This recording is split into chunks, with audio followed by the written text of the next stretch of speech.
I'm with Alice Walker. She's the Pulitzer Prize-winning author of Color Purple, and now is going to share with us her recent book, Now is the Time to Open Up Your Heart. Thank you so much for joining us. Thank you for asking me. Now is the Time to Open Up Your Heart. Why the title of this book? Well, Now is the Time to Open Your Heart is actually a song that when you are having the experience of ayahuasca, which is a very old indigenous medicine, and you are going through the stages, the physical and the spiritual stages of it, and you may be very frightened, of what is happening to you.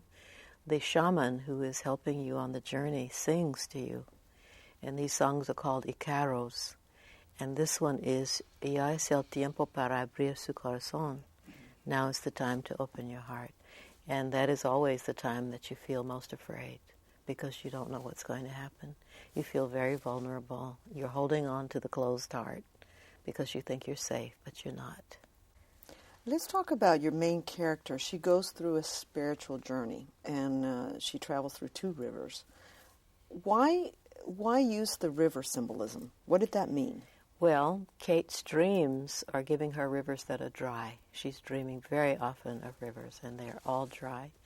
And this is very symbolic. And as someone who has always lived in touch with her dream world, she understands that she has to change her life so that she has a flowing river in herself. And she is a river. She's in the big river, and she herself is a river.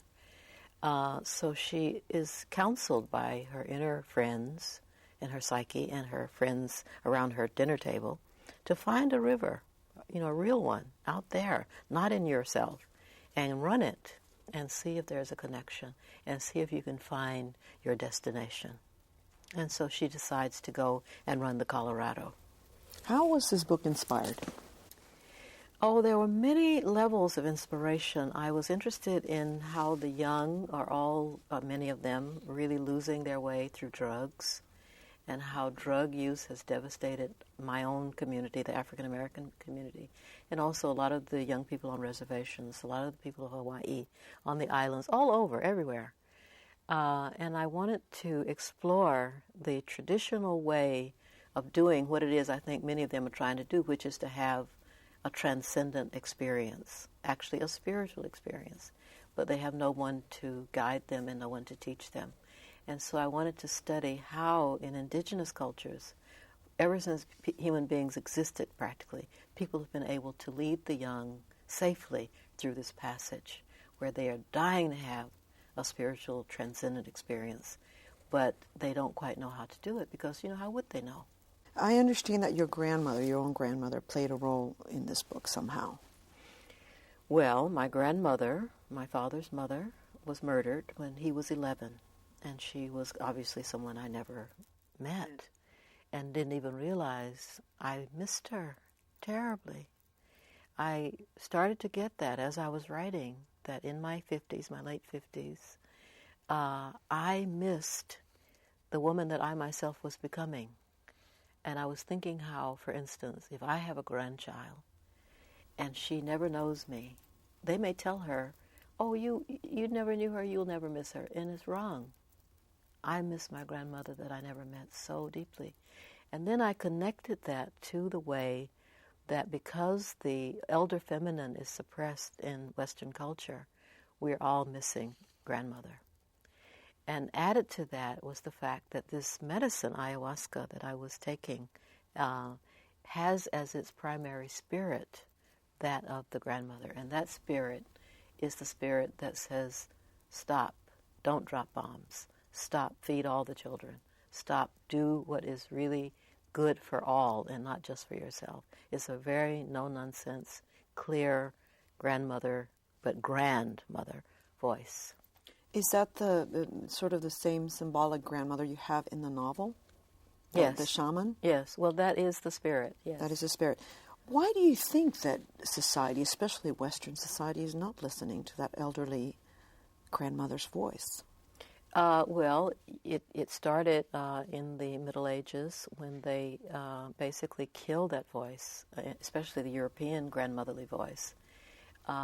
They killed 9 million, quote, witches, over a period of about 500 years. They wiped out that voice. They suppressed it, and they made the rest of the women who might have become strong, healers and midwives and visionaries, they made them afraid. I mean, that is the root, I think, of the European woman's fear to speak and to act and to be and to lead, because they have that horrible history.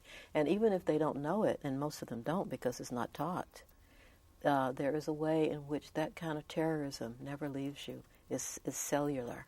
In this book, the main character takes this journey by herself. She leaves her partner. Do you feel that for us to engage in a spiritual quest or a spiritual journey, we must do it alone or with people of our own sex? And if you do, why? I think there are different journeys at different times. My first big journey was to the Soviet Union when I was 18, and I went with a mixed group, and that was great. I learned so much. But I think when women are postmenopausal or perimenopausal, or in any case right in the middle of life and the changing of life, it's extremely important to be able to understand that you are free to explore the world alone, and that you will meet the companions out there that you need, if in fact you need any. Now, in your book, the first she goes through the Colorado River. Then she chooses the Amazon, but she also chooses to be a virgin, to no longer have sex. Is that important and part of the spiritual journey, do you think? I think it is. I think especially in our time when, AIDS is so rampant, there's all of that fraughtness around sexuality. And on the other hand, it looks like you have AIDS on one side, which is scaring everybody to death. On the other side, every time you open your computer, they're trying to sell you a vat of Viagra. So I think it means really that we need to, as a culture and as people, to just take a step back from sexuality and to see what it's like to live a celibate life. It's not forever necessarily. But this overemphasis on sex keeps us from looking at the things that are really a lot more important, like survival as a species. Like, is sex overrated in our culture? It's overemphasized. I think, sex, like so many natural things, is wonderful. It is a spiritual path in itself. But when it becomes degraded, as it has become, it really means, I believe, that we have to take some time out and really reassess it. Is it so important that people have to risk, heart attacks and strokes and humiliation, because I think there's something so unseemly about someone whose sexuality is starting to ebb, and yet they are desperately holding on to a chemical in order to make it, bloom again, which, of course, the time for that has gone. And now is a different time that's rich with other possibilities. You don't have to just focus on sex, and you don't have to focus, for instance, on youth. You can focus on, the world is still here. And what you can do to make it better, or enjoy it. How about just enjoying it? Now, I was wondering, you said that you had taken river trips yourself, yourself many times. Do the stories come to you as you're writing, or do the stories, the beginning, the middle, or the end before you start writing? Or does it change with every novel? It changes with every novel, and it's very difficult to keep to. If you think you know the beginning, the middle, and the end, I can assure you that by the time you get to the middle, it's a different middle. It changes. Oh, of course, like a river. It's totally like a river. And then there's the fact of creating live characters. If they live at all, they want to go where they want to go. And you do your best to keep up with them. You know that story about how Virginia Woolf used to chase after her characters with a net? That's how you feel. You feel like sometimes they get going, and you don't know where they're going. Them. And you have your net, and you're trying to say, well, wait, I want it to go. And they say, well, no. So they come to you, and you do what they tell you. Yes, if they have a lot of life. When I wrote The Color Purple, I was living in New York City, if you can imagine. And I was working at Ms. Magazine, and I was okay. But when the characters, as I started thinking about this, writing this book, and the characters started to sort of wriggle themselves to life, they hated New York. They really did not want to be there. And then I said, okay, well, we'll go to San Francisco because, I thought they'd love that. And they got there and they said, oh, this is very pretty, but earthquakes, no, we don't like that. And I ended up going to a little town called Boonville, way in the country. Right in the boonies. Literally, Boonville. And it looked like Georgia. It was in Northern California. It looked like Georgia. And they were perfectly happy. And I stayed there and I wrote. I went swimming in the river. I walked through the trees. They were very happy. And I was very happy. Let's talk about that novel. The movie, did you like the movie? Yes. Not at first. I hated it. Why did you hate it at first? Well, at first we saw it in a theater a huge theater. They rented this entire huge theater to show me the film. There I sat with two other people. It was the weirdest experience. Everything looked so big and so, incredibly off. Didn't feel like home, did it? It did not. But then later, I bought a magic wand, and I went to the opening in New York City, thinking I would still hate it. And I took the magic wand, and I kind of aimed it at the screen. And then, of course, there were all my family, all the people from everywhere. And they were laughing and happy and crying and sobbing. And I realized it was quite a wonderful film. Did you hear any stories similar to what you see in The Color Purple as you were growing up? Or did you live some of that yourself? No. I mean, these are, that's... Things that you heard or It's not my generation. But here is a kernel. I had grandparents, and grandfathers especially, who were terrible as young men. Mm-hmm. And this is what I would always hear. One was an alcoholic, the other one sold alcohol. Mm. They were both batterers. They were terrible. Cheating on their wives, shooting people. I mean, they were just really a mess. But when I knew them, because their lives were ending as mine was beginning, they were adorable. They were the sweetest old... They're the reason I love old men. They were sweet. They loved me. I could do no wrong, in their eyes, and they could do no wrong in my eyes. So it started me to think about what changes us. How do we get from being cruel, insensitive, brutish, careless, irresponsible people to loving, caring, nurturing. Yes, how do we get there? And is that why the main male character in Color Purple eventually does something good? Oh, absolutely. You wanted to give hope. Oh, well, there is hope.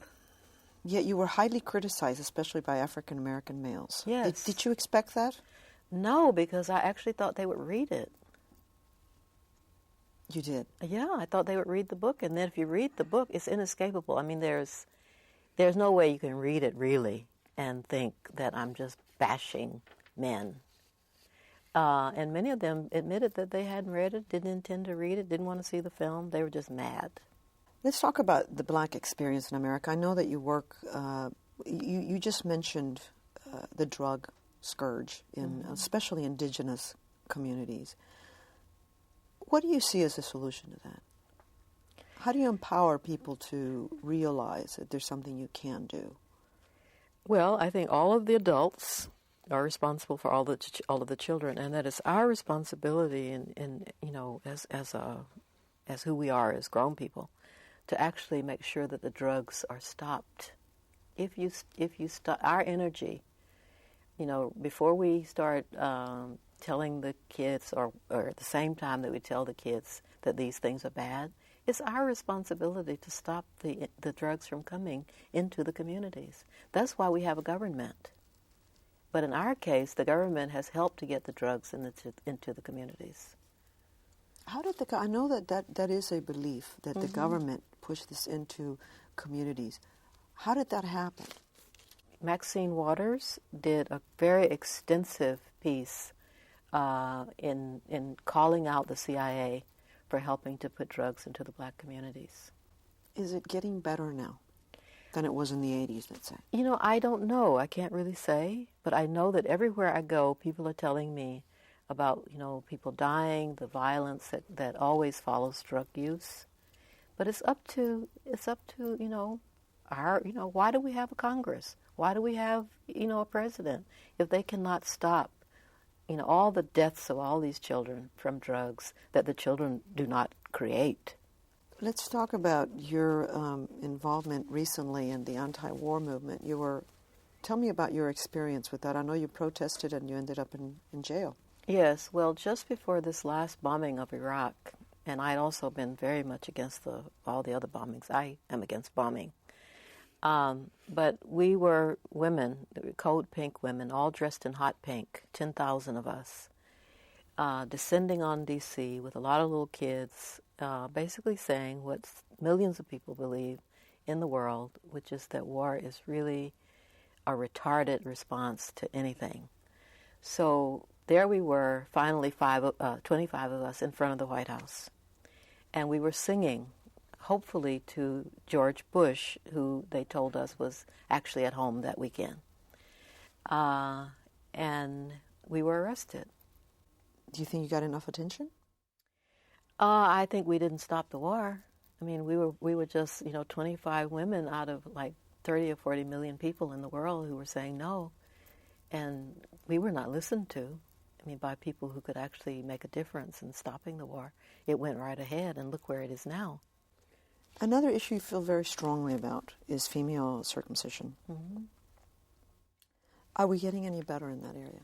Well, the last time I was in Africa, I was in a little place called Bogatanga in northern Ghana, and the good news was that there were a lot of African men, some clerics, an African who is also in Amnesty International, lots of African people who are all just totally ready to get rid of it, to get rid of female genital mutilation, or as they now call it, female genital cutting. So even though Africa generally is so poor, and a lot of the money that they have and resources will have to go into AIDS work, there are still people who are steadily working on this. So I feel very encouraged. Now, and for many years, there has been an understanding of the connection between female genital cutting and AIDS, which affects men. And once they got that connection, they said, we have to stop this. Explain the connection. The connection is that because of the way that the vulva heals or doesn't heal, there's always blood, almost always. And so there is easy transmission of disease. You feel it's very important, I think throughout your writings, that African Americans learn more about their African traditions, learn more about their culture, even go visit Africa. Why is that important? Well, it's important to know your roots. And in fact, since we're all Africans, the white people and everybody else, Absolutely. All of us should go and try to understand our roots and to understand how we are a family, how we are connected, how we got divided, why we look different, and actually try collectively to envision a completely different way of relating, as a survival strategy, if nothing else. No romanticism, no sentimentality, no, we really should just, be whatever. But just as a survival strategy about how to actually survive as a species on the planet, that could be a really good starting point. You also developed the womanist philosophy, or African feminism. Tell me about that philosophy, and how is let's say, white female feminism different from African American feminism? Well, womanism actually covers women of color, specifically African American women, because we've just had a different culture. Different experience, life experience, even in America. Oh, yeah, and a different culture. I mean, my culture, for instance, coming from rural Georgia, is very different from even the white woman who lived across the road. Yeah. For many years, for instance, my family lived across the road, literally, from Flannery O'Connor, the southern white writer. Different worlds, completely different worlds. So my upbringing is, for instance, when you're talking about the race, we were taught, because my parents really did not want to raise racists. They really did not like racism, and they did not want children who were racists. So you'd say to your mother, well, why are people so many different colors?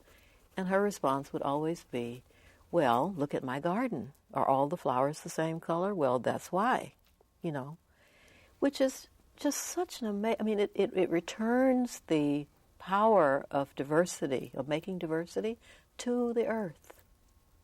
Interesting. To your mother. Mother Earth. Yeah, she's responsible. Are you saying that your parents didn't want to raise racist children? Are you saying that African Americans can be racist? Yes, they can. Of course they can. Anybody can be racist. I mean, it's a disease. It's like, catching, the flu. You can be taught that people are so different from you that you don't have to have any compassion. You were blinded in one eye as a child. Mm-hmm. It was an accident. I understand that from that experience, you began to excel. I don't know if you excelled before that or from what I read. I excelled before. You excelled before. Mm-hmm. Did that change your life? Very much. In what way? Well, first of all, it's debatable that it was an accident, and that's sort of the defining thing. For you? Well, sort of in life, it's like, what is an accident and what is really meant to be intentional. Because, it may have been an accident to shoot me in the eye, but he was actually shooting at me. Yeah. So, where is the line here? And it's walking that edge, I think, that often creates artists. It's walking that edge of what exactly happened? Why didn't people see this? Why do I have such a different feeling about it? There is I think, was it Voltaire or somebody who said, I don't think it was Voltaire, but some really insightful person said that art is a wound turned to light. And so when you look at many artists, you will find that there is something that happens to them, often in childhood, that sets them apart. And they use that, without knowing they're doing it, they use that to really analyze and to look at everything that's happening around them. And it's out of that that comes the ability to create, because they suddenly see things so differently from the people, that they live with. So it wounded you not only physically, but spiritually. Well, yes, but I also can claim, a lot of insight. It's so amazing. So it opened up your vision. Absolutely. In another way. I say sometimes that with my sighted eye, I see you, I see the physical, I see what is tangible. And with the unsighted eye, I see what's invisible. So I have to say that it's really a very interesting thing that happens to us. And I feel really encouraged to speak to so many of the children of the world who have been harmed, so that they can know what I have learned at this level. That, you go through a time that's very, very painful, very hard on the soul, but that what you are gaining is something very precious. You also suffered from depression. Yes, yeah. And you overcame that. Yes. I was suicidal for many, many, many years. Not every minute, how it works, it comes and goes, sure, and everything. Yeah. Is it clinical depression? Have you been diagnosed? Or? Oh, yeah. But I haven't been depressed in many years. And the key, I think, is that at some point, well, you sort of learn that you are making a descent, and that at the bottom of that descent, there's this treasure. And that if you can hang on through it, you can get it. That's why I'm not so crazy about Prozac and Zoloft for people. I mean, I know friends who use them, and they swear by them. And I'm totally content for people to feel better. Sure. But I also want to just remind people that, depression has a use, like sadness. You really don't want to feel it. Yeah, you do. You want to feel. I mean, I remember once one of my early doctors just gave me Valium, and I took maybe 2 of them, and I felt so nothing that I threw it away, because I'd much rather feel what is happening. And especially when I started to see that at the bottom of this descent, there was all of this understanding. Thank you very much, Alice Walker, for joining us. You're welcome. Great to have you. Thank you.